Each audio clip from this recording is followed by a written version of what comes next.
कहानी के पिटारे के साथ मुक्ता मौसी हाजिर है। आज की कहानी का शीर्षक है तितली आई मुस्कुराई। चलो चलो बच्चों, कतार में खड़े हो जाओ, बाग में जाना है ना? लता दीदी ने आवाज़ लगाई। आपस में बातें करते करते सभी बच्चे एक दूसरे का हाथ पकड़कर खड़े हो गए। काव्या अकेली खड़ी रही। सब चलने लगे तो लता दीदी ने पूछा, क्या किसी को पता है इल्लियाँ बड़ी होकर क्या बनती है? काव्या के पेट में कुलबुलाहट होने लगी। उसे जवाब पता था, लेकिन वह सोच रही थी कि बोले या नहीं। काव्या और उसका परिवार कुछ दिन पहले ही अपने गांव से बेंगलुरु आए थे। एक इमारत बन रही है जहां उसके माता पिता काम करते हैं। यहीं वे सब रहते भी हैं। इस आधी बनी इमारत में रहना बड़ा मुश्किल है। हवा में धुएं की कड़वाहट घुली है और दिन रात चलती गाड़ियों के शोरगुल के कारण नींद भी नहीं आती है। बड़ी बड़ी इमारतों, फर्राटे से जाती गाड़ियों और लोगों की चहल पहल के बीच वह खुद को बहुत छोटा महसूस करती है। काव्या 1 हफ्ते से पाठशाला आ रही है, पर अभी तक उसने किसी से तो बात भी नहीं की।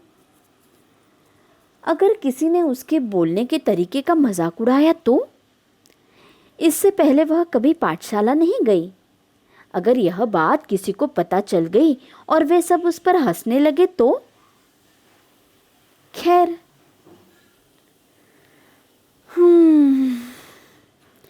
गहरी सांस लेकर काव्या ने हाथ ऊपर उठाया। आखिर इतने हल्ले गुल्ले वाले बेंगलुरु शहर में वो हमेशा चुप तो नहीं रह सकती थी ना। इल्लियाँ बड़ी होकर तितली बन जाती है, काव्या बोली। बिल्कुल सही जवाब, लैला दीदी ने कहा। वो सिर्फ कुछ ही हफ्तों के लिए इल्लियाँ बनी रहती है। उस दौरान वो पूरे समय पत्तियाँ खाती रहती है। हाँ, तब तो बहुत बड़ी हो जाती होंगी, बहुत मोटी मोटी सी। रीटा, उसकी सहपाठी, ने उससे पूछा। हाँ, खूब मोटी ताज़ी हो जाती है। खूब खाकर मोटी ताज़ी होकर इल्लियाँ पौधों के किनारों पर एक खोल सा बना लेती है। इसी खोल के अंदर सोते सोते वे और बढ़ती है और यही इनका रूप भी बदलता है, काव्या बोली। बिल्कुल सही कहा। इस खोल को ककून कहते हैं, लता दीदी बोली। वे इस खोल में करीब 2 हफ्ते रहती है और फिर एक सुंदर तितली के रूप में बाहर निकलती है। देखो देखो, हम बाग में पहुंच गए, रीटा बोली। काव्या देखती रह गई। बाग तितलियों से भरा हुआ था। नदी के रंग वाली नीली तितलियां, धूप सी रंगत वाली पीली तितलियां, रसीले पपीते के रंग वाली नारंगी तितलियां, काले आसमान में टिमटिमाते तारों सी काली और सफेद तितलियां। गांव में दिखने वाले इन सभी रंगों को काव्या बहुत याद करती थी। इन्हें यहाँ देखकर उसका दिल खुश हो गया। हर साल हजारों किलोमीटर उड़कर तितलियां इस बाग में आती है। यहाँ इन्हें बेहतर मौसम, अंडे देने के लिए सुरक्षित जगह और रस पीने के लिए फूल भी खूब मिलते हैं, लता दीदी ने बताया। इस यात्रा को प्रवास कहते हैं। हाँ, हजारों किलोमीटर, इतनी देर पंख फड़फड़ाकर वे थक नहीं जाती? एक सहपाठी ने पूछा। हवा अगर तेज हो तो इन्हें अपने पंख फड़फड़ाने नहीं पड़ते। बस पंख फैलाकर वे हवा में तैरती हुई आगे निकल जाती है, काव्या ने बताया।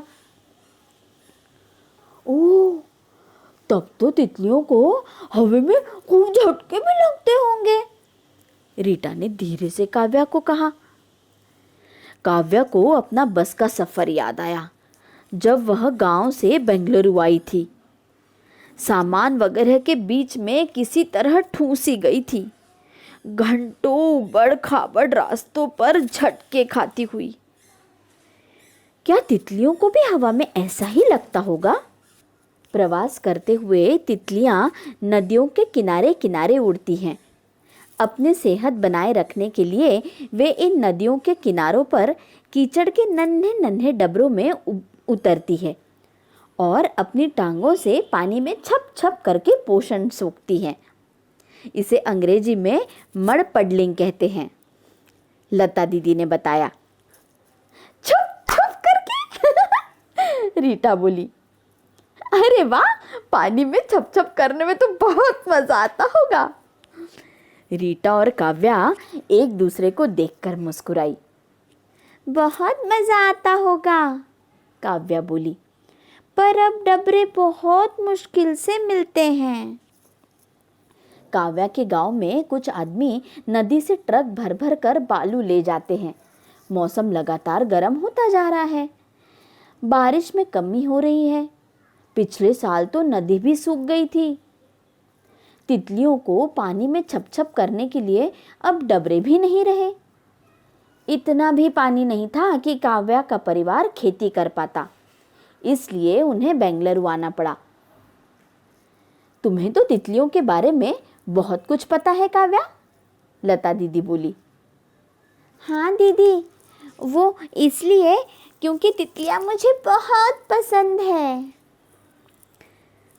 पर तुम्हें तितलियां इतनी क्यों पसंद है काव्या? दीदी ने पूछा। अब काव्या इसका कोई एक वजह कैसे बताती?